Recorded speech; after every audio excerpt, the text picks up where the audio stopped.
Good afternoon, good evening, good morning, whatever time it is for you people. It is I, Firestorm, and I am here today to do a video response to a good friend of mine who I haven't actually met yet, but I will be meeting him at TFN this year. A YouTuber of the name of Akira, hang on one moment, let me remember this. His name is Ataku Sole 90. I'll put a link in the description. So he did a video recently dubbed "Why Do I Like Anime?" So I want to do a response to that. So, why do I like anime? What got me into anime? So, let's get to wind back the clock. So, anime for me, or at least Japanese animation, first came into my life when I was about 6, and that was with Pokemon. However, I never really got into Pokemon, not big time anyway. So, Pokemon cards were the mainstream at school for a while. I never really had much interest in them. My first taste of anime came with this particular series that aired a couple of months after Pokemon showed up.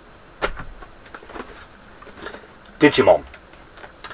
So yeah, this is my humongous 250 episodes, 4 seasons box set of Digimon. But Digimon was the very first anime I ever watched. Obviously, I had no idea it was a Japanese animation at the time. I just really liked it because it had a very interesting story. I loved the characters, I loved the Digimon. Always got excited when the Digimon were going to digivolve, because especially when you started going into the ultimate phases, I was always fascinated by what are they going to look like next, what are they going to be called, what attacks are they going to have. To me, it was just a very engrossing, very intriguing story. So Digimon was my very first anime experience, and I pretty much grew up with the first 2 seasons of Digimon. Then after Digimon, the next anime I watched, which I don't have on DVD, I really should get, would have been Dragon Ball Z. Now, my introduction to Dragon Ball Z was because of my granddad. Now, my granddad, when I was about 9 and my sister was about 7, got Sky. Me and my sister could watch the kids channels. So Toonami existed back then, and because of Toonami showing a lot of Japanese animation or anime, I got introduced to Dragon Ball Z. And every Wednesday it was on, and every Wednesday afternoon after school, me and my sister would be at my grandma and granddad's, and I would watch Dragon Ball Z. I pretty much watched everything Dragon Ball Z from about the Frieza saga to the Cell saga. Those 2 seasons were what I grew up watching. Now, obviously, I had no idea what Dragon Ball Z, that it was an anime, just like Digimon. I didn't know that was an anime. Now, my concept of anime didn't really fully dawn on me until I was about 16. So what happened when I was 16 was pretty much started earning money through college, because college were paying me so much money a month for whatever reasons. And me and John, or Nosy, got talking about anime quite a lot, especially Dragon Ball Z. And then before you know it, I started buying anime. So that's pretty much how I got into anime, really, just through Digimon and Dragon Ball Z.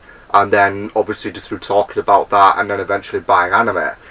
Now, to me, anime is always going to be a great enjoyment, because there's always something great in anime. I mean, these days there doesn't seem to be a lot on telly, apart from Game of Thrones and Vikings. It's about the only 2 things I watch. So anime is always something I can fall back on. So aside from Digimon here, I'd say the next great anime for me that I was introduced to early on was Akira. Now, Akira here is no doubt probably one of the most important Japanese animated films to ever be made. To me, it's just a great story. It's a fascinating world. The characters are amazing. The plot is amazing. The animation is amazing.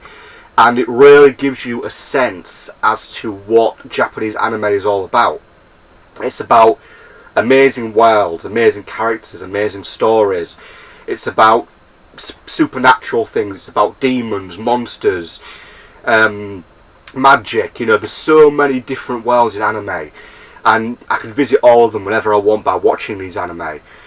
So, realistically, anime to me is just it's a fallback. It's something I enjoy, and I love it. I really do. So I mean, I'd say the next thing to talk about anime-wise would be the next big thing I got introduced to. Now, this was introduced to me by Nosy, because Nosy was the guy who's quite responsible for me becoming a huge anime fan. So the next thing I got really into was this, Fullmetal Alchemist Brotherhood. Now, on a side note, people, I will just like to mention that this is signed by Vic Mignogna. Really proud about that.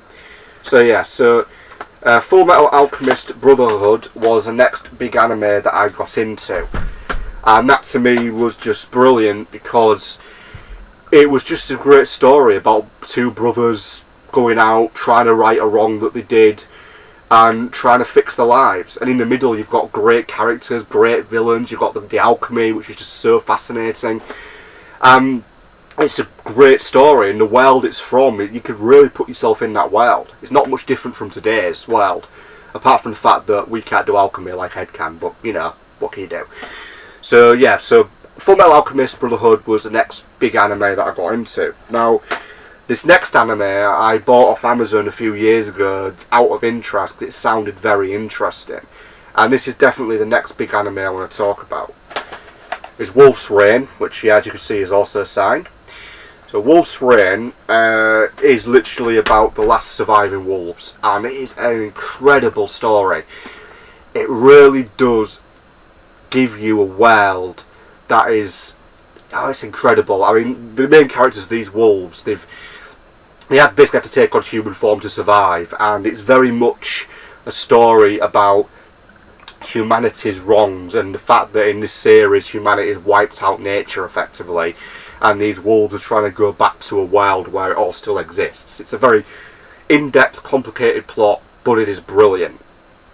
Now, I'm going to show off one final anime which to me I heard about through the reboot series, and then I got this off eBay. Can only be Evangelion, and this is the Platinum Edition set, which is also signed. So I did quite well there. And I also got the voice actress who plays Oscar, also signed it for me. Let's very quickly grab hers. There is hers. So that was also signed by Oscar. So those are listed as some of the greatest animes that I've watched. I've got loads of others I could show you. That's all my anime on these two shelves here. There's over 200 of them, and I mean, to me, as I said, I don't think I can really sum anime up properly, but it's enjoyable, it's colourful, it's powerful. You never know what you're going to watch next. I've still got anime in this collection I've not watched after 2 years of owning it, so I've still got some stuff to experience. But I can always go back to anime, and I can always enjoy it because it's so unique. And I think it just gets better and better and better as the years go by. One day I'm going to be an old man sat in my rocking chair and I'm going to have 1,000 different anime in a huge big wall collection or something. Most of it's going to be buried with me. Some of it will probably go to Japan in some museum or something. But yeah, that's pretty much my voice and thoughts on greatness that is anime. Check out my mate Ataku Sole 90's YouTube channel. I'll put a link below. My man, I'm looking forward to seeing you in about a month's time at TF Nation. No doubt we can talk about anime and Transformers and whatever else we want to talk about. So peace out, people. Have a good one.